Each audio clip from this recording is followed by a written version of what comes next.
Thank you for joining us. We will just start in a few minutes. We're just waiting for a few more participants to come in.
Just one more minute and we will go online.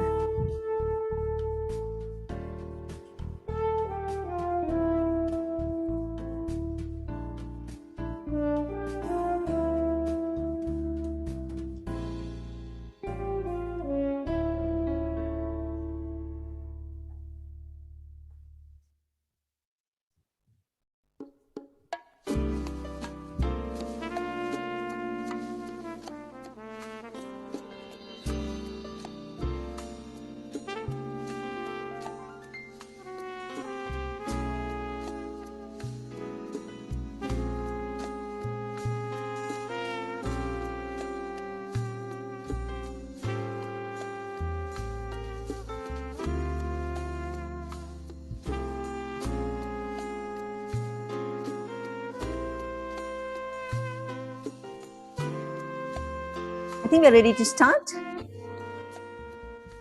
Yes, Maha. Yes. Hello, everyone.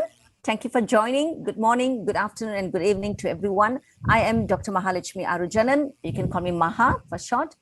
I'm the Global Coordinator of the International Service for the Acquisition of Agri-Biotech Applications, or in short, ISA.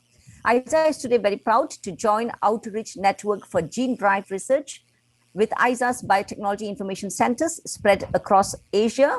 And we are extremely happy to contribute towards greater understanding of gene drive research through a 4-part webinar series. This is the first one. So with us today, we have got over 100 participants. We initially got registration from 48 countries, showing the great interest the stakeholders are showing in this new technology. We all know genetic modification and gene editing are common gene technologies. Today, we also have gene drive. Let me see, my screen is. We also have gene drive, which is another genetic approach that potentially offers direct benefits to biodiversity conservation, public health, and the control of pests that harms human, agriculture, and biodiversity.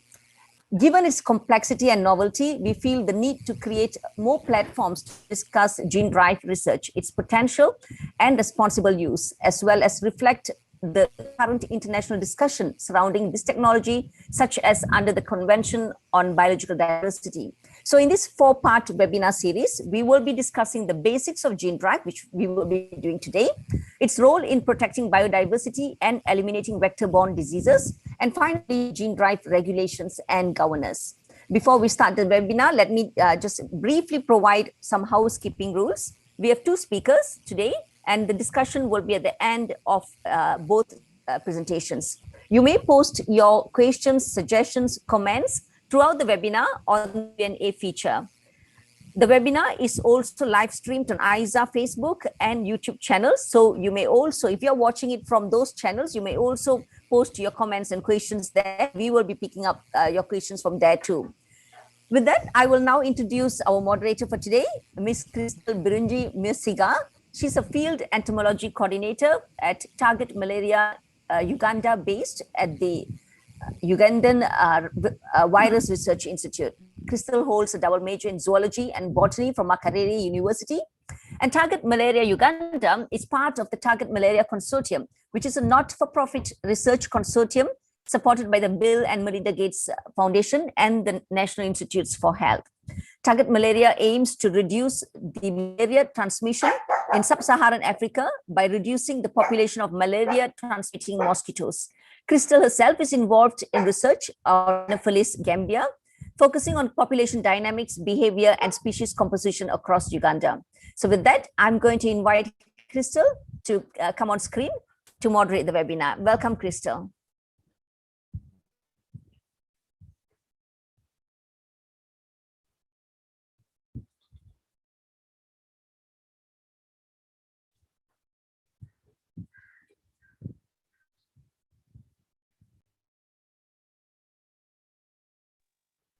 Crystal, you're on mute. Yes. We hear you now. Okay, fantastic. All right, thank you all for joining us today. Please allow me to introduce our distinguished speakers for this event. First, we have Professor Paul Thomas. Professor Thomas leads the South Australian Genome Editing Facility at the University of Adelaide and the Genome Editing Program at the South Australian Health and Medical Research Institutes. He works on a wide range of applications of gene editing technology, including the development of gene drives to control invasive species and the development of genetic therapies for inherited diseases. Welcome, Professor Thomas. We also have a second speaker, Dr. Prasad Pradkar. He leads the Vectorborne Diseases Group at the Commonwealth Scientific and Industrial Research Organization. He has extensive research experience in researching vector-borne diseases, including experiments with genetically modified mosquitoes. You're very welcome, Dr. Pradkar. So let's begin with Professor Paul Thomas. Please proceed. Many thanks, Crystal, and the organisers for the opportunity to tell you a little bit about gene drives, a little bit about how they work, and I'll just touch on also some of our research as I go through the presentation today. Please give me a moment while I share my screen. And I'd be grateful if someone could give me a thumbs up to indicate that that is working okay. Can you see that okay, Crystal? I guess that's a yes. Perfect. Okay, so let's get started. So I'd like to set the scene and give you some really some insights into how this new technology works and how it's being used in a couple of different instances. And I guess the first thing I'd like to say is that we talk about gene drives as though it's a single concept, a single type of genetic modification, and that's not really the case. There are many different types of gene drives that we can think about and design, and indeed there are many gene drives that are naturally occurring genetic modifications that occur in nature, and we've known about these for a long time. I guess the excitement around gene drives is really around synthetic gene drives, and in particular, the emergence of this new CRISPR technology, which I'm sure will be familiar to many of you, has really, really given a lot of impetus for this research. And as you'll see, it's really one of the driving forces behind this new wave of technologies that are emerging. So again, just so we're all on the same page, this will be familiar territory, I'm sure, to many of you in the audience, but just to, I guess, start with genetics 101, as it were, just to remind you that in every cell of every organism, really, there are the DNA building blocks of life. And in the case of mouse, I'm just using it here as an example, we have 20 chromosomes, and they contain altogether around 20,000 genes. And these genes are distributed across the chromosomes, and they perform different functions. So each gene has its role, and if we damage the gene by changing the sequence of the 4 DNA bases, we can alter its function, often inactivate it, so that the organism develops some kind of phenotype, for example, infertility, associated with damage in a particular gene, and that's called a knockout. I'll talk a little bit about this concept called transgenesis, and that's really just a term that's used to describe adding a foreign piece of DNA into the genome. And this is used in many contexts, and this can add a new phenotype or a new capability to the organism by virtue of the fact that it's got a new gene to do something with. And all gene drives are, at least in the context of what we'll talk about today, are transgenes that have a very special function, and they're able to either replicate themselves or to influence sperm or oocytes in such a way that they get passed on to the next generation with greater than 50% frequency. And that's what a gene drive is. So let me explain that in a little bit more detail. So when we think about trying to modify a population, if we just made a normal transgenic organism, so in other words, we added an extra gene into the, for example, let's say we put in an extra gene on both copies of chromosome 15, what would happen would be, under those conditions, would be that transgene would get passed on to 50% of the progeny once it was, if you like, heterozygote, in other words, present on one of the chromosomes, but not on the second chromosome. And that's not very useful for modifying a population, because it will simply be diluted out over time. So what makes a gene drive is this ability for it to, either, as I said, either replicate itself or somehow change the way it's passed on to the next generation, such that it's always inherited, or at least inherited with greater than 50% probability, which is obviously the normal inheritance pattern. So here it is in schematic form, if you like, in terms of a pedigree or a population. We can think about a gene drive as something that will spread through the population, because it's always passed on to the offspring from a parent. And as you can see, this can actually quite rapidly, if it's passed on at 100% of the time, this could very rapidly spread through a population. So it allows population level engineering, which is very useful for many contexts. I'll tell you about a couple in a moment. And it can be used to modify that population. For example, you can imagine putting through a malarial resistance gene in the case of mosquitoes, or you could use it potentially to suppress the population by, for example, spreading an infertility gene. And I'm going to give you some examples of that as we go through the presentation. Okay, so why do we want to develop gene drives? And there's lots of discussion around this. And of course, many people are excited about population level modification, because it enables us to do things that we really haven't been able to do before. And one of the key examples, of course, is malaria, where this research is most advanced, and we'll hear more about that in the following seminar. So I'm not going to talk really too much about that today, except to touch on a couple of examples to make points. Where our research is heading is for a different application, and more around the use of gene drives for conservation or even agricultural benefits. So particularly on islands, when rodents get onto an island as a feral pest, that is either mice or rats, they cause enormous damage, because they can, for example, eat the chicks or the eggs of ground nesting birds. And it's quite clear that in many examples that rodents have a devastating impact on biodiversity on islands, and are responsible for many species losses in that context. So there is a really good reason to develop new technologies in that context to help us with this long-term issue of rodent damage on islands. And gene drives is one of the technologies that's being considered for that.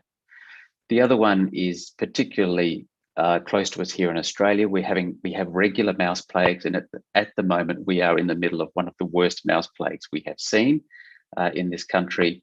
And again, there's lots of call for new technology to help us manage rodent populations at scale. And again, gene drive is being considered and in fact developed for this purpose as well. Of course, there are many aspects to its deployment. We'll talk about them at the end. So how would you generate a gene drive? And this is a question I get asked quite often. And it's not, this is not something that we would do, within a few weeks or even within a few months. Typically, these kinds of experiments take years to perform. It depends, of course, on the model species that we're talking about. I'll give you a perspective from mice because that's the species that we work on, but the same principles apply regardless of which type of species you want to develop a gene drive in. First of all, you need to think about what strategies you want for your gene drive, and there are two that I'll present to you today, but there are many, many to consider. You need to generate some DNA constructs to test in the laboratory. These are effectively the components of the gene drive. Often you'll test those components in a cell culture system before going to the bigger step, or if you like, more sophisticated step of actually generating the animal itself that contains the gene drive construct. You have to then validate those new animals, and then finally you get to do the experiment. And this is just the initial experiment, a so-called cage trial. Again, I'm showing you mice here, but this would also apply, for example, in mosquitoes or flies or whatever system you're working with. So this takes a really, 1 to 2 years to develop all this experimental tools and actually do the experiment. And if your experiment works, then you can think about the steps that could take you towards deployment. And there are many. And we're not going to talk about social engagement today. We're not going to talk about safety mechanisms for gene drives. We're not going to talk about regulation specifically, but I just want to make the point that all these things, of course, need to be considered on the pathway towards deployment of a gene drive technology. And there are many things that go on in the background that you need. Obviously, funding, you need staff to do these things. You need to engage the regulator.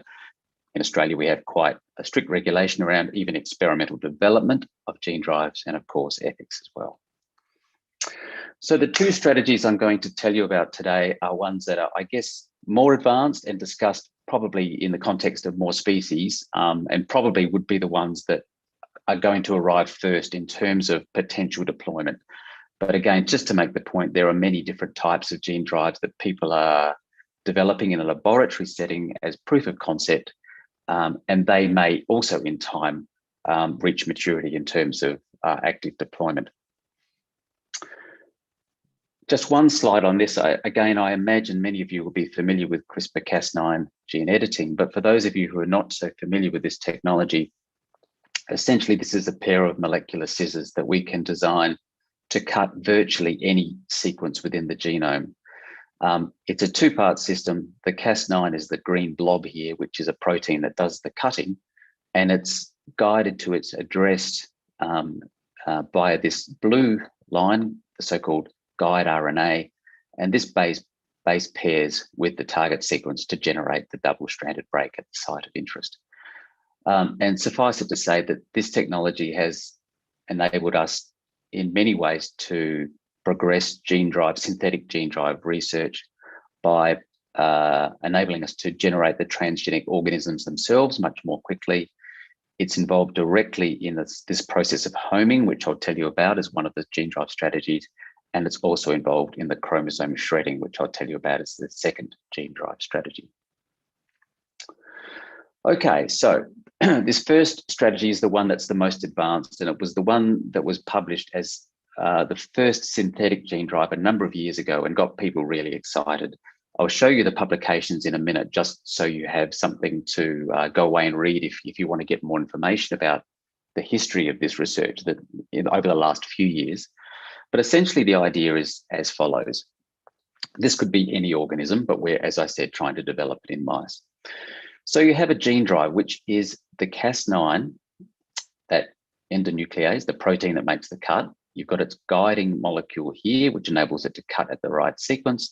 And there's an optional cargo that you might want to add on to the gene drive as well.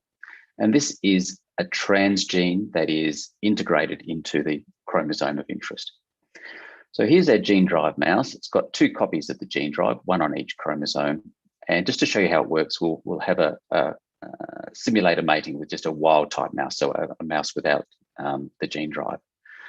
So what happens in the germline of the resulting mouse, it's got 1 copy of the gene drive shown here and 1 copy of the wild type chromosome.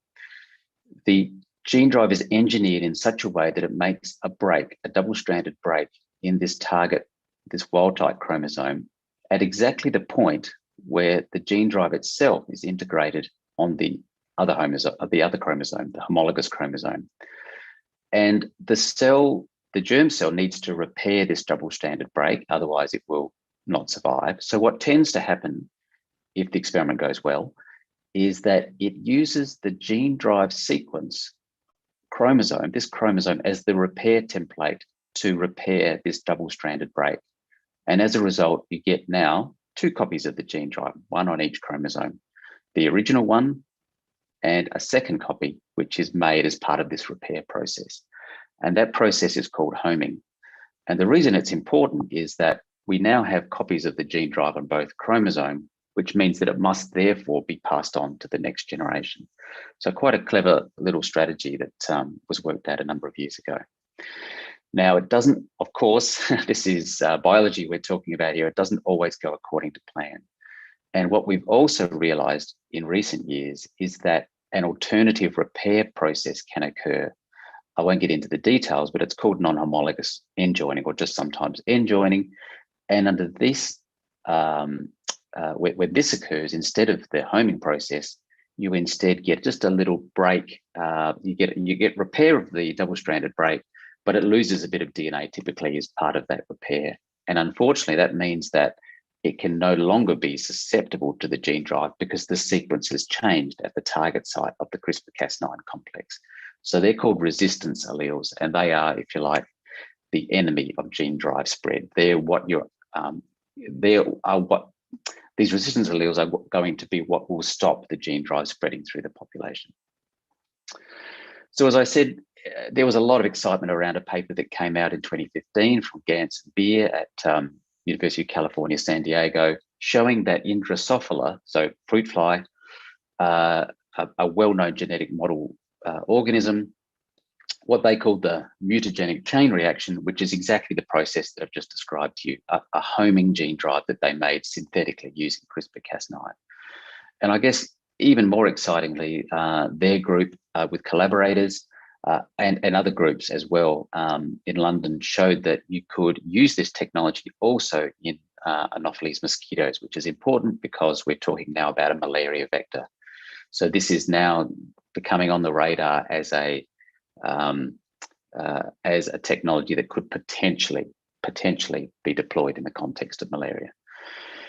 And what's astounding really is that in these Anopheles mosquitoes, the homing rate, so in other words, the good reaction that you hope to occur, is occurring in up to 99% of the time. So that's a very high bias towards transmission of the gene drive through the population. So really quite amazing ability to spread through a population. And indeed, just to give you a feel for, we'll probably hear more about this in the next from the next speaker, but just to give you a feel for a recent paper on this, I thought I would, just to show you the potential of how far advanced this has come even in the last few years. A recent paper showed that in a cage trial, so this is a reasonably large cage trial in mosquitoes, that you could crash the population within 8 or 12 generations, depending on 2 different experiments, using this gene drive approach. And in this particular example, it created infertile female mosquitoes. And there's lots of, there's a large risk assessment that's now going on and discussions going on underway towards the possibility of deployment, although that's still, I imagine, quite some time away. All right, so in terms of, you might be wondering, okay, that's great for mosquitoes. I started talking to you about conservation and in an island context with rodents. Can you use this technology in other organisms? And there are some experiments on this, and essentially what our group is trying to do, and there are a couple of others as well we know of, is to try and create a form of a gene drive, which is exactly the same as I've been describing to you, that's come out of Drosophila and now mosquitoes, to control rodents on islands. And this is the kind of approach that we would like to develop. Again, we've got a gene drive, and this time it's positioned within a gene that's required for female fertility. in the germline, we would look to cut, as I've described to you before, and using that homing reaction, generate 2 copies of the gene drive, which would mean that we'd now always pass on that gene drive to the next generation. And in this phase, it would spread through the population. So as gene drive bearing individuals met with wild type individuals, all of their offspring would carry the gene drive to the point where it would eventually saturate the population. And at that point, the gene drive bearing individuals would start to mate with each other, and they would result in infertile offspring because the gene drive would be knocking out the female fertility gene on both chromosomes. So this is the kind of approach we're looking to develop in mice. And just to give you a feel for how these experiments are going, it's very early days, and we have published a paper, and there's also a paper that's come out of UCSD, actually again in collaboration with the original Drosophila gene drive researchers, Gans and Beer. And the take-home message here is that it's not working anywhere near as well in mammals, in this case mice, as it has been working in the insect species. So I'm not convinced that this approach is going to work in mice. We need to essentially do more work to understand more fully whether it's going to be possible or not. So I guess it's a watch this space in terms of future research along this line. But I think it also underlines that different species are probably going to have different susceptibility to that gene drive mechanism that I've described to you. So we need to think about other strategies as well. And for the last couple of minutes, I'll tell you about a second strategy that again has been partially developed in insects. So this strategy you also may have heard of. It's called the Xshredder, or also sometimes known as a driving Y. And the idea here is that you can convert the population or deplete the population of females so that only male offspring are born, and that will cause a population to crash over time because there are no females to sustain the population.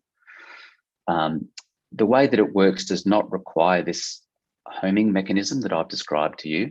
Instead, you look to again use CRISPR to shred the X chromosome. So during sperm development in males, you eliminate the X chromosome bearing sperm by actually degrading the whole X chromosome.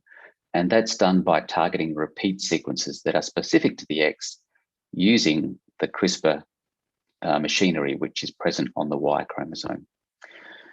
So if that all goes according to plan, what happens is that you only generate sperm with a Y chromosome, and that Y chromosome contains the CRISPR gene drive, which means that in the next generation, from any cross between a wild type female and a gene drive male, you only generate males and they all contain the gene drive. So in other words, it'll spread and it'll only generate males. So to give you a little bit of a feel how this could work, again, in a rodent setting, we've done some modeling, which I wanted to share with you. This is not published yet, but just to give you a feel for the potential of the technology. And if I can get it to start. Yes, here we go. What you're looking at here is an island, a virtual island. So this is all computer modeling and based on individual-based modeling. And we're deploying into this 200,000 population island the gene drives, which you can see here in red. And as they spread through the population generating males, eventually we see population collapse. There's a little bit of emergence here at the end, but ultimately within around 4 to 5 years, we've managed to eradicate the island, at least a virtual island, using this driving Y or X shredding approach. So we think it does have a lot of potential if we can get it working in mice, and we're actually close to getting some data on our first experiments now.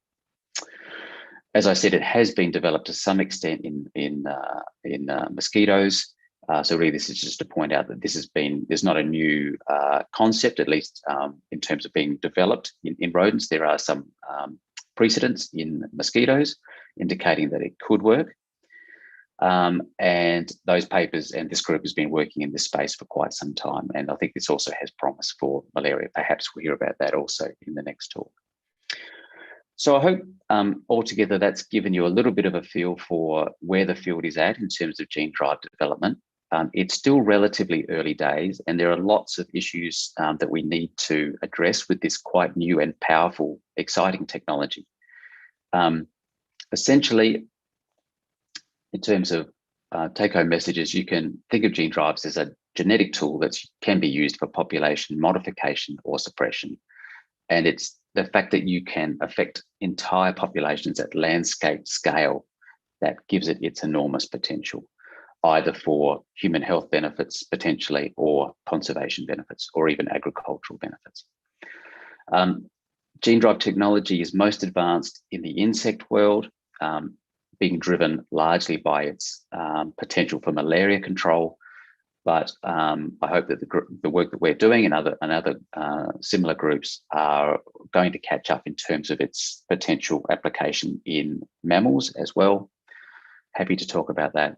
And lastly, I think it's really important to understand that gene drive technology is not enough in and of itself to have been developed. We need many other pieces of the puzzles to come together before it could truly be deployed in a way that would benefit society. And that's going to involve, of course, public discussion about the technology, social engagement, that is, extensive modelling, regulatory approval, and even the incorporation to some degree of safety switches within the technology itself that would limit its impact to the target population of interest. All right, with that, I'd just like to mention that I'm part of a consortium called GBIRD, Genetic Biocontrol of Invasive Rodents, that is looking at all aspects of gene drive development that I've just been mentioning in the context of rodents and mice to start with. And lastly, just to acknowledge the wonderful workers in my group who actually do the work in this space. And some of them are mentioned here. Gelshan Chandran, who's now working with another group in Macquarie in Sydney, Maciek Maselko, Luke, who's working here as a PhD student, and Mark as well as a postdoc, and Sandy Piltz for generating all of the animals. So with that, I acknowledge my collaborators, my funders, and would like to leave it there, and happy to take questions once we get through to the end of the next presentation. So thank you very much.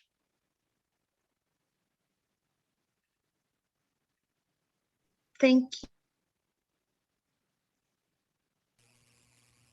Thank you, Professor Thomas, for that wonderful presentation. It was a very clear explanation of what gene drives are and how they function, and quite insightful as to the science behind them. At this point, I would like to turn over to Dr. Paradka to help us situate gene drives with regards to the history of their development and relationship with the comparable technologies. He will also point to precedents and experiences that we can learn from. Dr. Paradka? Thanks, Crystal. Yes, thank you, Crystal, for that introduction. And of course, thanks to ISA for giving me the opportunity to present here. Hope you can see the screen. Yep. Okay. Yeah, as was mentioned before, my expertise is really in vector-borne diseases, so mosquito-transmitted diseases. And I'm going to talk about gene drive in sort of that context mostly, but obviously a lot of the information can be extrapolated to other systems, as Professor Paul mentioned before. My idea is to also give some context as to what we can learn from previous experiences using novel technologies. So I'll start with vector-borne diseases and why we study them. So vector-borne diseases are diseases transmitted by insects like mosquitoes, chilocoides, tsetse flies, as well as things like ticks. And there has been increase in this number of these diseases over last decades. And that's mainly because of three things. One is global climate change. So as the climate is warming, the geographic distribution of these mosquitoes and insects is increasing, leading to more transmission. There's also urbanization. And by urbanization, I really mean rapid urbanization that's happening all around the world in many cities. And of course, travel and trade. So, an infected person from one region can be in another region within a matter of hours. So the important thing is there is no really specific therapeutics available against any of these diseases. And very few of these diseases have any effective vaccines available against them. So it produces a really high burden on public health worldwide, and it's really focused in this tropical and subtropical regions. So the focus for public health is really on vector control, how we can reduce the population of vectors like mosquitoes in this case.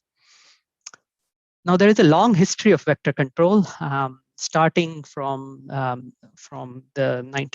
end of 19th century with Sir Ronald Ross, with identification that malaria is really transmitted by mosquitoes, Anopheles mosquitoes, as was mentioned before, but also others who identified other diseases transmitted by mosquitoes, and that if we can reduce the population of mosquitoes, we can reduce the transmission.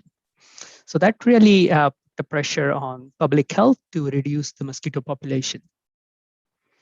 And initially, the focus was on environmental control, and that was really removing stagnant water. As you probably all of you know, mosquitoes breed in water. So if you remove that water source, you can reduce the mosquito population. It's not always possible to remove all water sources, and that's why there is still mosquitoes breeding in various sites. There was also some advances in chemistry, which identified some insecticides initially. And these were non-persistent insecticides like pyrethrum. And by non-persistent, it means that these insecticides, once they are sprayed, they don't stay on that, stay in the environment for very long times. So it's in matter of hours or day, they're just removed. In late 1930s, scientists identified a chemical called DDT, and it was really a game changer because it was really effective. And it was one of the persistent insecticides, which means it stayed on in the environment for days and weeks.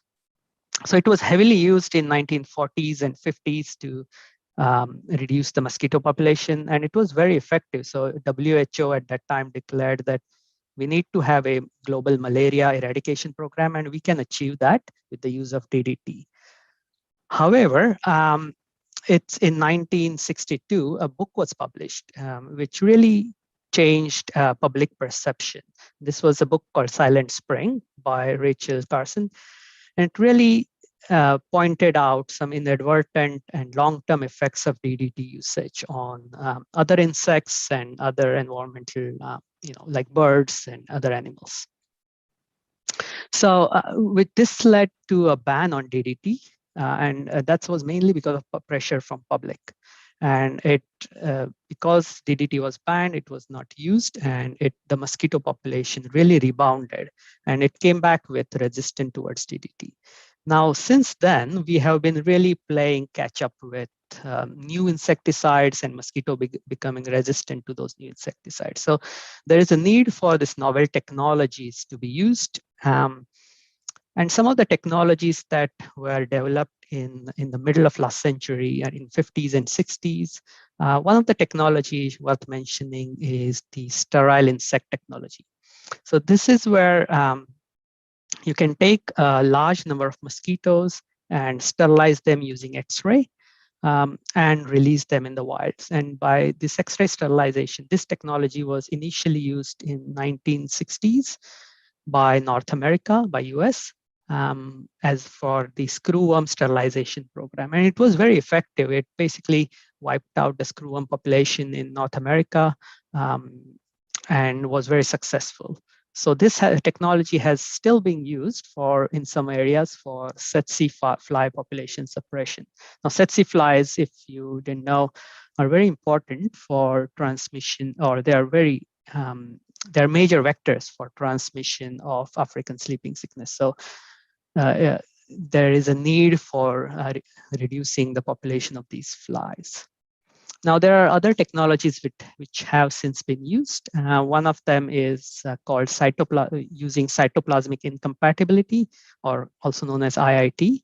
This is for population suppression. So as Professor Paul mentioned in his talk, you can use this technology to either distort sex ratios. So you can make only male mosquitoes or male insects, or you can use detrimental genes to reduce the population of certain mosquitoes. You can also use some technologies for population replacement. And by what I mean by that is you can replace a population of insects or mosquitoes, in this case, in a region with mosquitoes which are incompetent to transmit a disease. So you effectively reduce the transmission potential of those mosquitoes. Now, one technology really worth mentioning is known as welbachia. Welbachia is a intracellular bacteria, and this bacteria is really transmitted maternally, so it's maternally inherited. So it is a natural, it produces a natural drive, so it can be driven into a population when you infect a mosquito with this welbachia. This bacteria is naturally present in several insects. It's not present in some of the species of mosquitoes which are relevant for transmission of diseases like dengue or Zika. So in regulatory terms, it's not a gene drive. In regulatory terms, it's a biocontrol agent because you're using a bacteria, which is a biological agent, to reduce the impact of these dengue or Zika viruses. And because it is a natural drive, it can also be used theoretically as a synthetic gene to drive a synthetic gene construct. Although it has not really been successfully shown that it can do it. So this figure really shows how welbachia is working, or welbachia as a strategy can work. So these green mosquitoes, you can see, these are welbachia infected mosquitoes. So if you use welbachia infected females and they mate with normal wild type males, you produce a progeny which is a welbachia containing offsprings. Now, these mosquitoes, which are infected with welbachia, there is a phenomena which leads to its blocking of pathogens. So these mosquitoes are unable to transmit viruses like dengue or Zika or chikungunya. So these can be really used as a population replacement. So when you release this mosquito, it can, because it is maternally inherited, it can be driven into a population, and that population is unable to transmit viruses. On the other hand, if the males, you can see here in green, if they are released with welbachia infection and they mate with wild type females, the offsprings are non-viable, which means you can use these for suppressing the population. So welbachia has been used in various cases for either population suppression or population replacement. And it has been implemented in a lot of places internationally, as well as in very local regions. There is a lot of considerations that need to be made or have been made during its implementation. The important thing is the socio-political context and community engagement. Professor Paul already mentioned this, but it's very important for an early engagement with public to do any kind of releases of mosquitoes in that region. Another consideration that has been very important is what kind of technology we are using. So in case of welbachia, it can be used to either suppress the population, or you can use it for replacing the population with these female mosquitoes which are unable to transmit the disease. So in case of suppression, you really need a large scale facility to make these mosquitoes, and you need to do a repeated deployment to have an effect to suppress the population. In case of replacement, because it is maternally transmitted, it can be relatively self-sustaining. So if you release a few times mosquitoes which are female mosquitoes which are infected with welbachia, it remains in that population for a relatively long time.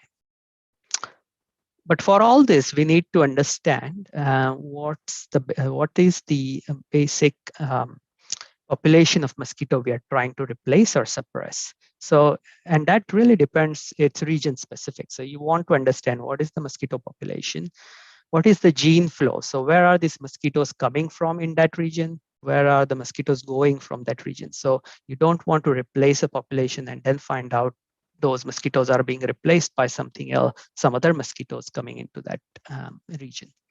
So there is a lot of modeling that goes behind the scenes as well.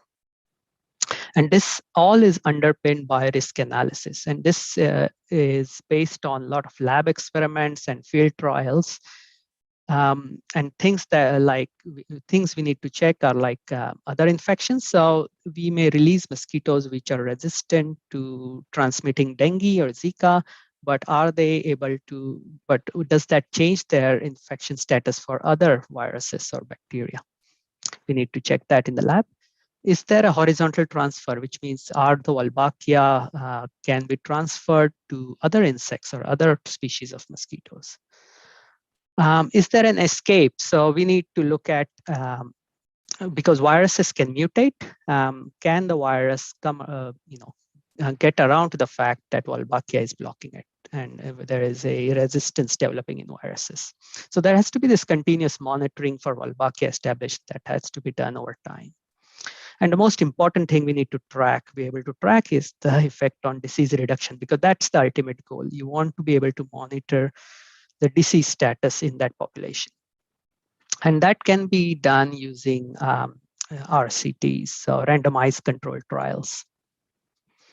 Now, there has been a lot of, now this welbachia technology works well, and it has been trialed in various areas, but scientists are always looking for newer ways to block infections and to reduce population. And obviously, biotechnology has made a lot of progress in last decades. And with so in mosquito area, there has been identification of transposons like piggyback. These are the genetic elements which can introduce new genes into a mosquito genome. There's always already naturally occurring selfish genetic elements. As Professor Paul mentioned, there are some genetic elements which are naturally present, which can drive a specific gene into a genome.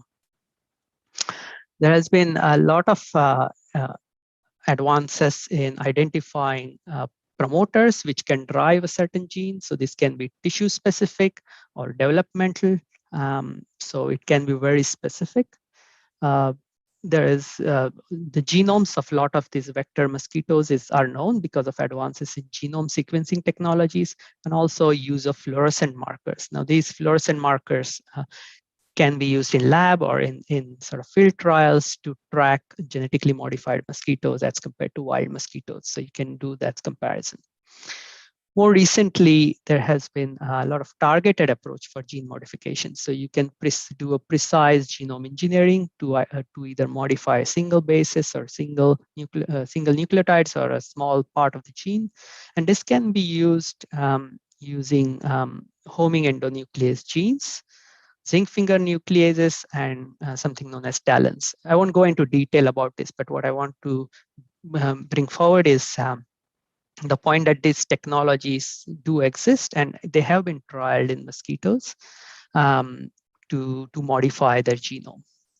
Now, one notable point or a technology that's worth mentioning is called Riddle technology, which is developed by a company called Oxitec. And Riddle stands for Release of Insects Carrying a Dominant Lethal Gene. And these mosquitoes, these Oxitec mosquitoes, are called OX513A. This is a name they have given. What this is a specific gene target, which really causes late larval death. So it's very specific to, so when these mosquitoes are released, these are male mosquitoes carrying this gene. When they mate with wild type female, their progeny dies at a larval stage. So this can reduce the population in the wild. Now, interesting thing is it's self-limiting. So they use tetracycline to breed these mosquitoes, but when it's released, because there is no tetracycline in the wild, these mosquitoes die off over time. So once you stop releasing these mosquitoes over a few generations, these mosquitoes are not present in the environment. So it's self-limiting. Now, there have been some releases for field trials. There was in early 2000s, there was a release done in Cayman Island, where they saw about 80% reduction in mosquito numbers over 23 weeks. There have been some field test sites in Brazil, and it was really considered as a response to Zika outbreak. So Zika virus, if you remember, caused a huge outbreak in 2015, 2016, which led to infants being born with microcephaly. So at that time, this technology was really considered, although not used. Now, if you have been following some news in the field, you will probably know that there is a first US field test site in Florida that will be trial beginning in next few weeks. So this is the Oxitec technology, second generation technology. So they will be using what they call as friendly mosquitoes, which use a technology where it causes death in females. So we'll see how these results turn out. So it's worth keeping an eye on it. Now, Professor Paul already mentioned how CRISPR-Cas9 works. The real beauty of CRISPR-Cas9 technology is the ease with which we can modify the genomes of mosquitoes with this. And this technology has been used now to replace a population. So this paper obviously mentioned before from California, which actually used this technology to make mosquitoes resistant to Anopheles, which is a malaria vector. So these all experiments have been done in the lab, and they showed that they can really replace a population in a large cage with these mosquitoes. They have also used this technology to suppress the population, to reduce the population of mosquitoes, and that has also been successful in the lab experiments as well as some large cage trials. Now, there are some technical concerns which were mentioned before as well. One of the main concern is, can you contain a gene drive? So if you release these mosquitoes in the wild, which are genome engineered with a gene drive, can you actually stop this drive of this gene into a wild population? So there is a lot of technology, a lot of research that has gone into this with this technology called split gene drive or a daisy chain drive, where different components of this gene drive are at different loci in the genome. So which can really show that there can be a containment of this gene drive over a few generations. The other part is resistance to gene drive, and this was also mentioned before, which one of the papers showed that if the gene drive, in a caged experiment, it showed that the gene drive is lost after a few generations, but it was later found out that it's target dependent. So you can change the target and you can sustain the gene drive, at least in cage trials. All of these experiments are done in sort of a large cage to check how the gene drive is progressing. So what are the considerations? What can we learn from what has been done so far? Well, the first is, and most important, is the public engagement. I told you the story about DDT, of course. Public perception can really put a stop on any new technology. So early public engagement and also throughout public engagement. And this can be done with social media as well as town hall, whatever medium can suit this particular region. The another thing to follow up is mosquito fitness compared to wild. Some initial experiments were done and some field releases that were done by Oxitec found that the mosquito was not as fit as the wild mosquito, which reduces its capacity to drive this gene into a population. Costs are obviously play a major role. There are initial costs of equipment to produce the large scale, large breeding facilities, but also there are long-term costs because these are not short-term projects. These are long-term projects, and you want to be able to monitor the gene drive trials over time. Local capability development is very important, and that also feeds into this long-term sustainability of these projects, because you don't want a scenario where an international body comes in, does the field trial, and leaving the local authorities to deal with the future whatever the future may hold. So these are some of the considerations we can learn from previous experiments. And I just want to mention, as I mentioned in the beginning, my focus has been on mosquito-borne disease, but obviously gene drive can be used in other systems to either reduce invasive population, as Professor Thomas has already mentioned, for conservation, or as well as de-extinction. So I will stop here and take any questions you may have.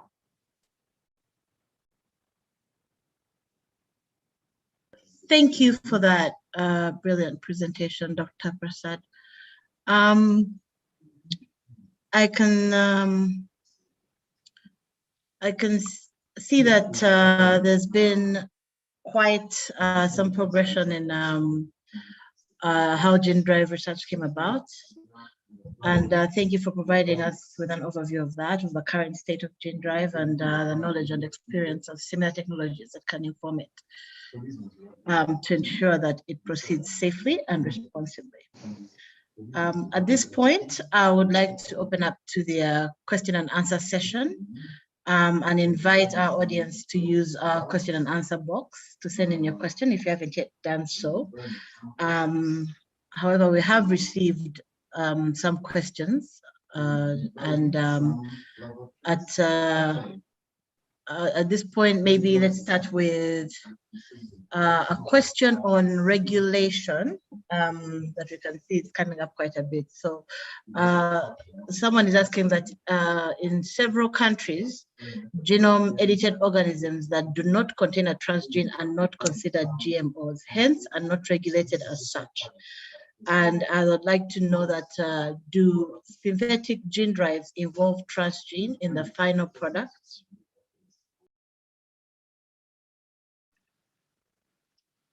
I'm happy to have a crack at that. Very much so. So at least, for example, the two drive mechanisms that I described, which involve CRISPR. CRISPR is a foreign gene that wouldn't normally be present within the genome, and to insert it requires genome modification. So they would qualify as indeed GMOs, at least in the Australian context. I'm guessing probably in most jurisdictions as well. Prasad, have you got any further comment on that? Well, I'll just add that although there has been a lot of effort, mainly by scientists, to put together a sort of a framework where we can work in this gene drive technologies, a lot of countries are still not up to date with their regulations. So I think there has to be a concerted effort from either a unified international body or with all the scientists coming together. And that's somewhat happening. It's still lagging behind. One other quick comment is, at least in the Australian context, the Office of Gene Technology Regulator recently amended the regulations to specifically include gene drive organisms under the legislation. So now those of us working in the area we know exactly what we need in terms of to perform the experiments, even if they're done in a safe sort of split drive manner that was described. We need a license to do gene drive development in Australia, which was not formerly the case.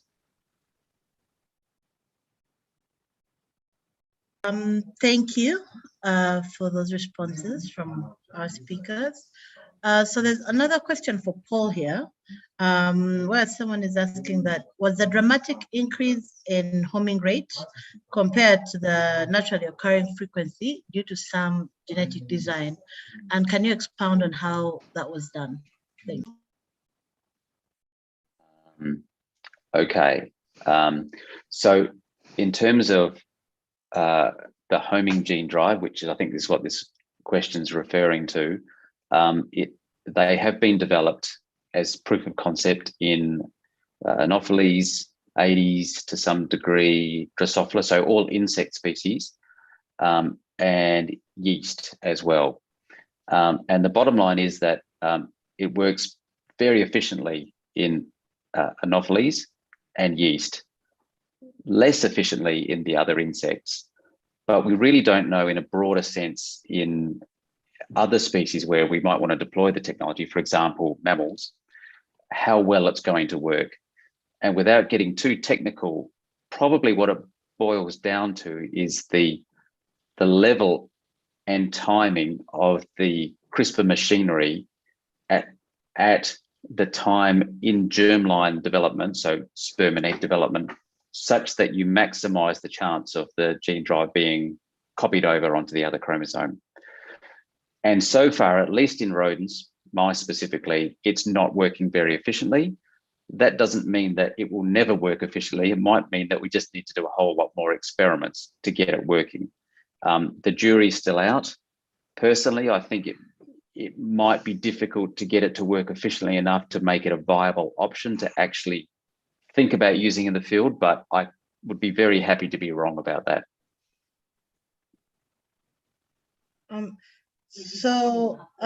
Professor Thomas, why do you think gene drive is so much less efficient in mammals than in the mosquitoes?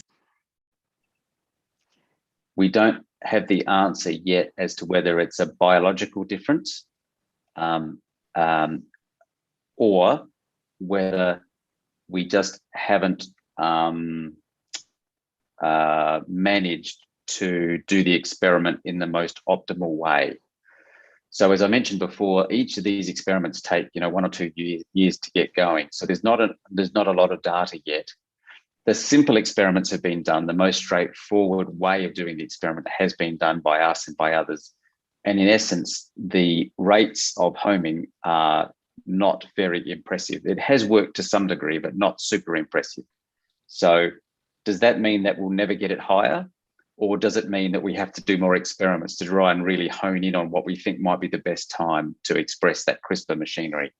The answer is as yet unclear. Thank you for that. So quite a few individuals are wondering about the application of gene drives in plant improvements, like say crop improvements or disease control, a likely use in multiploid plants maybe. So I think the question that a lot of people want to know is, can gene drive be applied to plants?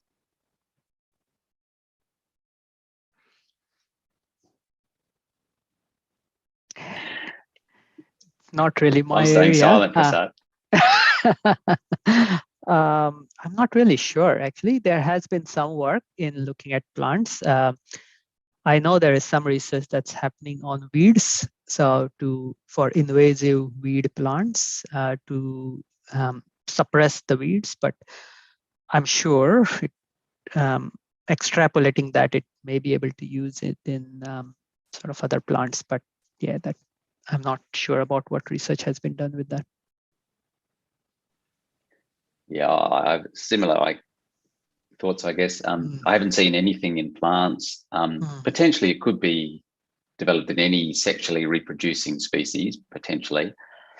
I don't know much about wheat, but having 6 copies of the chromosome to me seems quite a difficult challenge to get that homing reaction to occur across that many chromosomes. So that's a good point. You might need to be pretty brave to take on that experiment.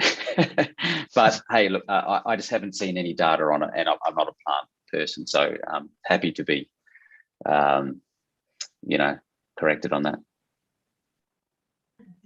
Right. Okay. Thank you for that. So to both of our speakers, in your opinion, what are the prospects and efficiency levels for the application of this gene drive technology?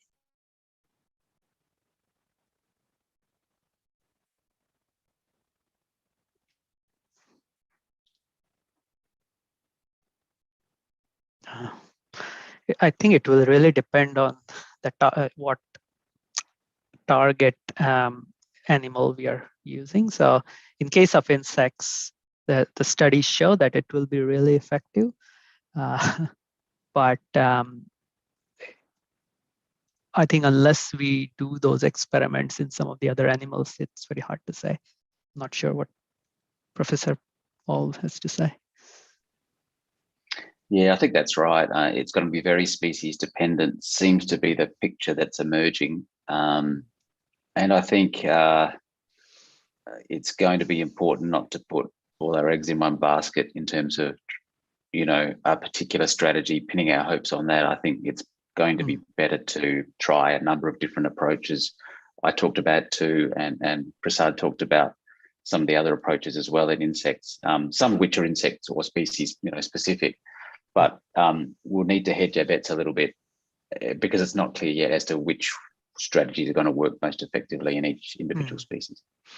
And I think it's important to also understand underlying biology and the sort of behavior of each species, and that will play a huge role in using different strategies. So yeah, you're right. Yeah, and I guess the other thing is that if we get it working in, let's say we get it working in mice, would be an example of a mammal context for, let's say it's a wire, driving wire or a homing drive. That opens up the question of what about other invasive species that are mammals? Cats spring to mind because there's a lot of interest in feral cat eradication in Australia.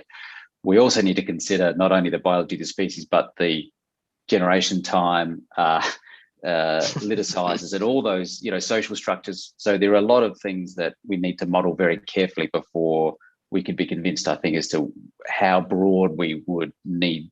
What's the real potential of the technology. So it's not even if we had a perfectly operating drive, if it takes 300 years to cause a small population to be eradicated because of the nature of the species, then you'd have to question whether that was the way to go.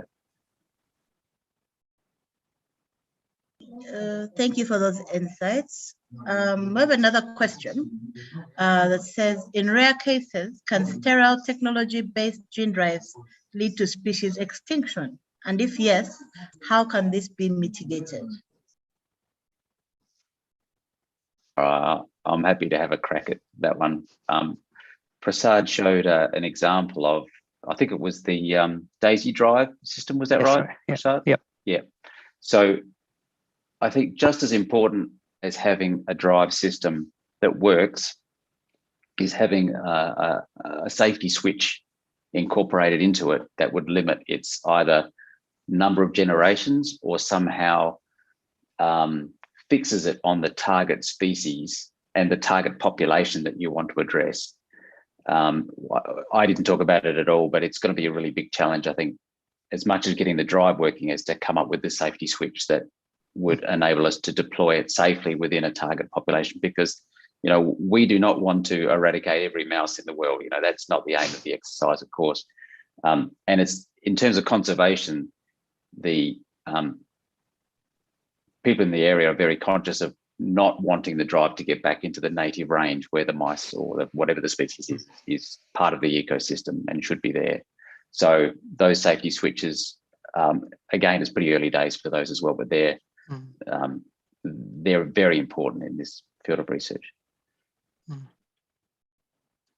Yeah, absolutely. And I think there is a question in that QA box is, can this lead to extinction of mosquitoes? And theoretically, it can lead to extinction of specific species. So all these gene drives that the focus is on specific species of mosquitoes or species of animals. So it's not, it doesn't mean that all mosquitoes will be extinct. It's that species that we are trying to remove from a region. So again, some mosquitoes are invasive to certain areas, and the idea would be to remove those mosquitoes. So there has to be that stop gate at, somehow we should be able to contain that gene drive, and that's the safety switches that Professor Thomas talked about here.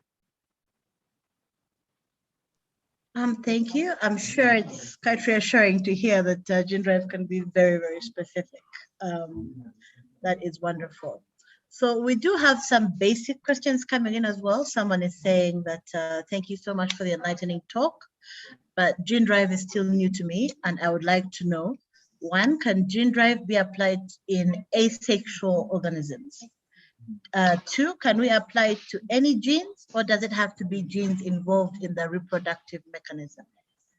And three, can the technology work in microbes like fungus and bacteria?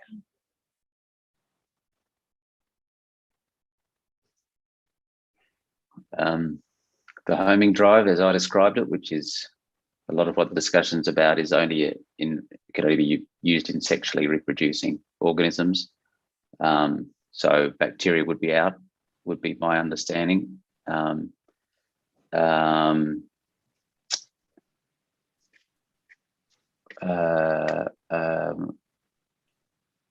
Sorry, what were the other ones? I can't see that question. Maybe Prasad, you can chip in. Yes. But can we looking for apply it to any genes, or does it have to be involved in the reproductive mechanism? Doesn't have to be reproductive genes, but they're a good target for population suppression, which is where my interests lie. But Prasad may have other targets. Yeah, the other targets in mosquitoes, especially, we can introduce some of the antiviral or anti-malarial genes, and that can be overexpressed to, like antibodies, we can overexpress, and that can be driven into a population to not suppress the mosquito population, but replace them with the population of mosquitoes which can block this transmission. So those are different kinds. Yeah. Okay, thank you for that. So you also mentioned that there are gene drives that occur naturally. Is it possible for you to cite some examples? One that's close to my heart is the T complex in mice. So it's a naturally occurring drive. It's really just a rearrangement of one of the chromosomes that enables that rearranged chromosome to be transmitted even up to 95% of offspring. So very effective way of biasing its own transmission. So there has been discussion around, if you like, piggybacking onto that naturally occurring drive, some kind of, or the work that's most discussed is a sex reversing, so a male only type offspring drive, which would then cause all the population to become male, and similar as I described previously, like a Y drive, driving Y Xshredder approach, and cause the population to crash. That's one that springs to mind. I know there's many sex disorder and transmission distortion loci in insects, but I'm certainly not expert on those. So it's very fortunate that I'm sitting virtually alongside an insect expert.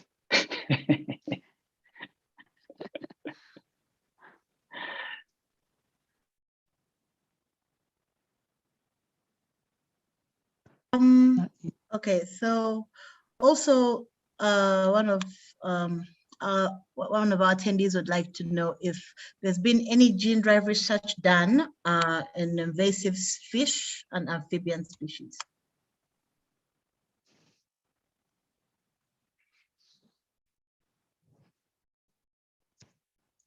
Nothing published in fish as far as I'm aware. Yeah, I'm not There's sure. Interesting carp. Yeah, carp control and gene drives has been discussed, but I think I have heard that there's research going in, or at least funding going into zebrafish as a model system of a genetic model system in fish that could be used as a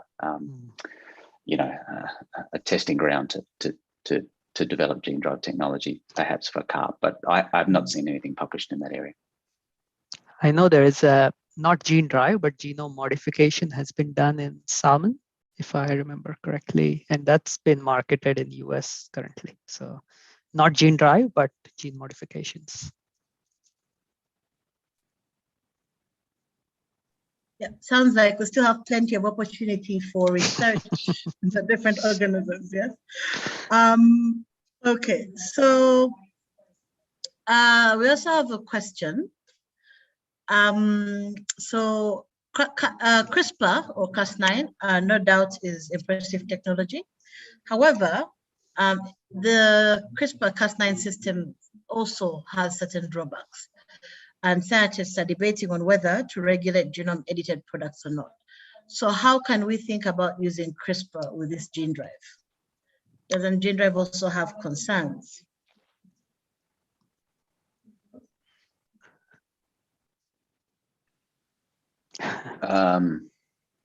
Yeah, I mean, I think CRISPR-Cas9, yes, it does have certain drawbacks. All of the strategies that I discussed, and some of Prasad's used CRISPR-Cas9.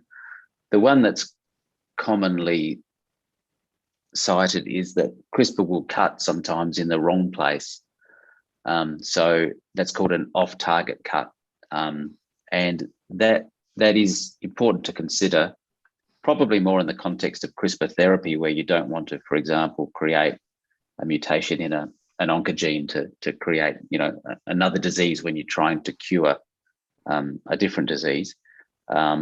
I see that less as a concern in gene drive organisms. They're already GMOs, and if they happen to carry a second off-target cut that wasn't affecting the phenotype, then that wouldn't be a terrible, necessarily a game changer. So yes, except probably, sorry to jump in. No, go on. Except probably right. if there is a fitness cost, isn't it? Yeah. What do you? Yeah. Yeah. Okay. If it doesn't have a detriment, though, I don't think it's necessarily going to be a problem. And to some degree, they can be predicted in advance based on the sequence of the guide. Yeah. Okay, thank you. So we also have a question. I think it's from someone in Nigeria saying that their question is the issue that they have with Nigerian mosquitoes that resist most of the insecticides applied to them. The insecticide does not kill them completely, but rather reduce their activity for some minutes. Do you think gene drive application will serve better? Have you ever found out about that issue?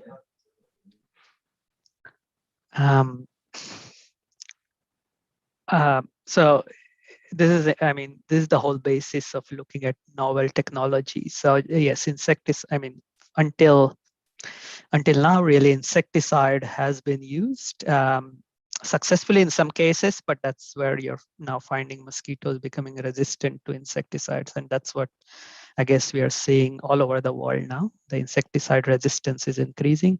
So gene drive can or may provide maybe a good strategy to deal with that.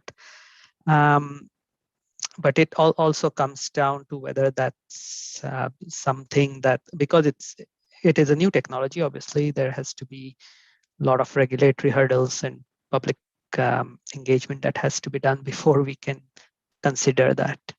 But theoretically, yes, it should be able to work.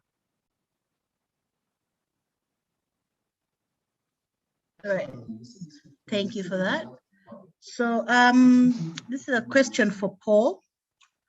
Dr. Prasad made a great presentation on how the fight and tools against vector-borne diseases evolved throughout time and how gene drive research fits into that.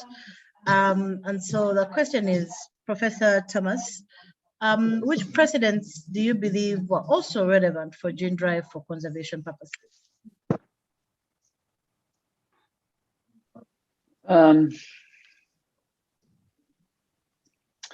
I think it's pretty early days in terms of for conservation purposes. So we've had examples of biocontrol here in Australia that involve, for example, we have a rabbit problem, and effective biocontrol has been used in the form of a virus that's able to spread horizontally between individuals to cause the population to become sick and therefore decline.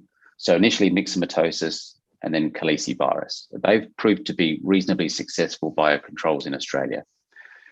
So there's, if you like, there is a precedent for biocontrol in the broadest sense, but what is definitely new about gene drives is that we could potentially use the natural mating processes that occur to transmit a genetic modification to cause population suppression. And that's quite new. Why do we want to go down that path? Well, again, I'll refer to something that's happening at the moment, and that's mouse plagues. We've had mouse plagues in Australia for 150 years. In fact, ever since the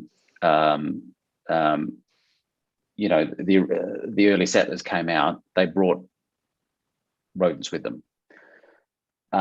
So at the moment we have baiting as a strategy, which has been around for a long time, and it's a band-aid solution. So there's a lot of interest in new technologies that could have a landscape scale effect in terms of controlling rodent populations that do enormous damage in agricultural and conservation contexts, and to some degree human health as well, certainly human mental health. So there's not a precedent for genetic biocontrol, but there's a precedent for biocontrol in Australia. And I think there's a lot of interest in looking for new solutions. And what's going to be really interesting to see is what the social acceptance of a new form of control technology is from the stakeholders and the general public in this space. So precisely because there's not a lot of precedent for this specific type of technology. I think what's happening in the context of malaria is going to be really interesting as well, because in a sense, that's a very urgent need for the technology. And if that proves to be successful, I think, that could provide a useful example of what genetic biocontrol can do. So very early days, and there's really not much precedent yet. Thank you for that, Professor Thomas. Unfortunately, we don't have much time left, but I'm sure we've addressed some key aspects of gene drive approaches during the Q&A and our presentations today. So thank you all for this fruitful discussion. It was really interesting to see how gene drives are a genetic tool that can be used for population modification or suppression, and how useful it is likely to be in malaria control in the near future. We hope, fingers crossed, and also to the considerations for gene drive technologies, societal acceptance, risk assessment, and also to understand how we'll need to do some things like computer modeling and regulatory approval to get it done.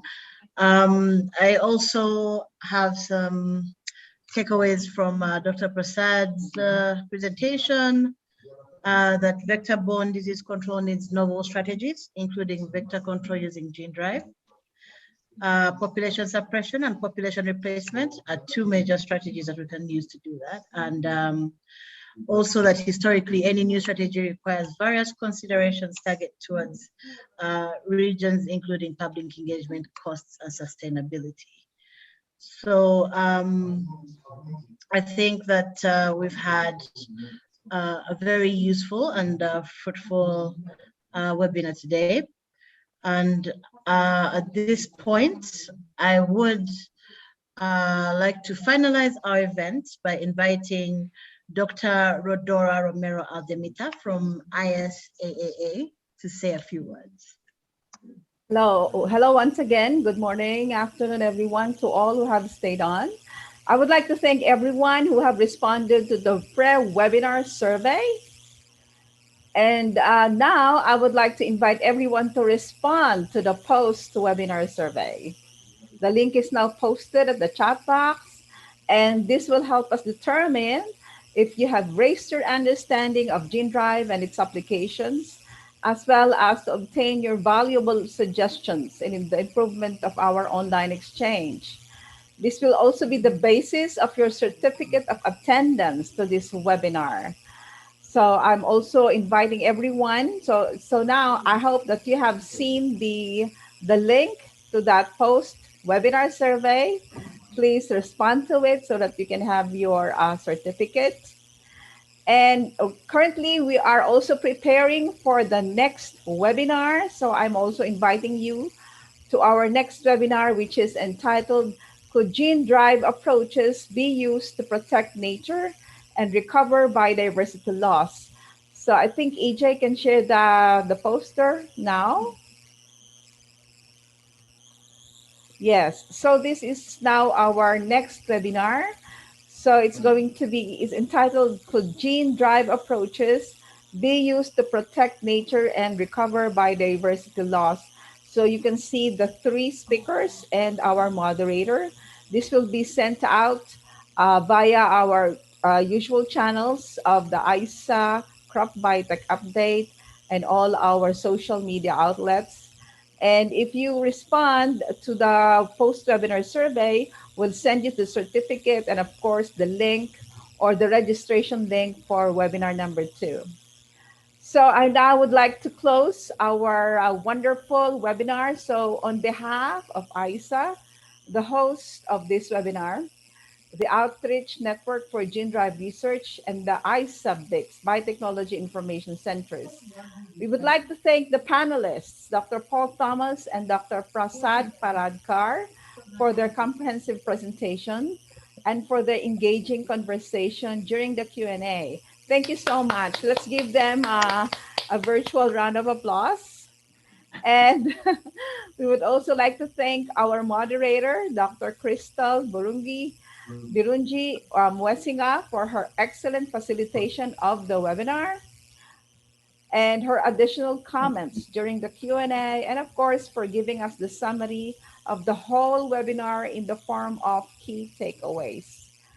We would also like to thank the active and excellent participation of our audience. We're very happy that, we still have to ask Dr. Paul Thomas if he's willing to share your PDF, the PDF of your PowerPoint slides. Yeah, yes, if we can share it. But of course, the video of this webinar is going to be posted at the YouTube channel of ISA. And we are on Facebook live streaming. So anyone who would like to see it again, to learn more or to get more in depth in the discussion, please look over at the YouTube channel of ISA and also the Facebook. And so thank you very much, participants. We have reached 189 today.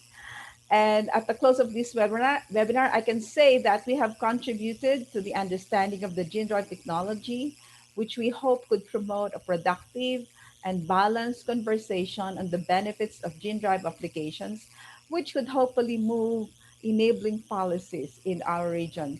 We know and we have seen that a lot of questions were raised on the science, so very few people know what gene drive is, and we found out also in the pre-webinar survey. So ISA supports the understanding and application of gene drive technology as we see its many potential contributions to food security, environmental sustainability, and in the improvements of human health. As such, as ISA's facilitation of information and education and biotechnology extends to other sciences such as gene drive, we help prepare the general public and various stakeholders in the acceptance of the technology for the need of the global community. Thus, I would like everyone to subscribe to our newsletters. Can we show the slide on the newsletters, EJ?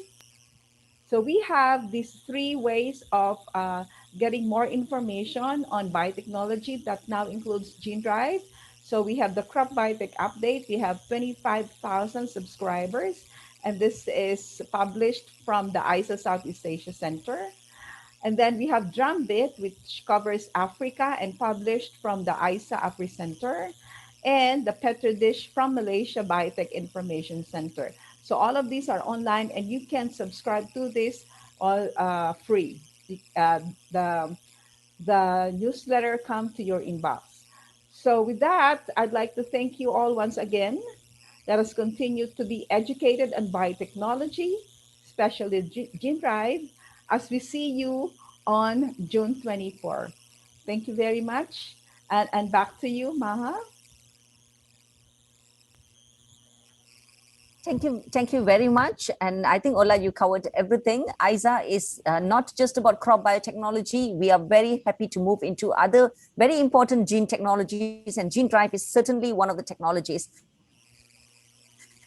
As I said in my opening, it is complex. So we invite scientists and other stakeholders like you to submit articles as well. And ISA will also be happy to do capacity building programs, especially in communication. Like one of my colleagues here, Dr. Margaret Karambu from Africa, she said that the tone has to be set right for the public and other stakeholders. So we'll be very happy to support that initiatives. So I don't want to be taking your time. Thank you so much again. Okay. Bye-bye for now. See you Yes, on bye-bye June and see 24th. you in the next seminar. Bye-bye. Bye. Bye, Crystal. Thank you so much. Thank you all speakers. Thank you. Thank you. Thank you, our panelists, Dr. Prasad and Dr. Ako. Thank you. See ya. See ya. Zaira, can you stay over? Sure. Okay. And the ISA staff, please. I think we Thank you, can. Crystal. I guess Paul and Prasad already left, right? Yeah. Okay. Yeah. I think we can end now. Okay. Can we have a short discussion when everybody has left? Mm.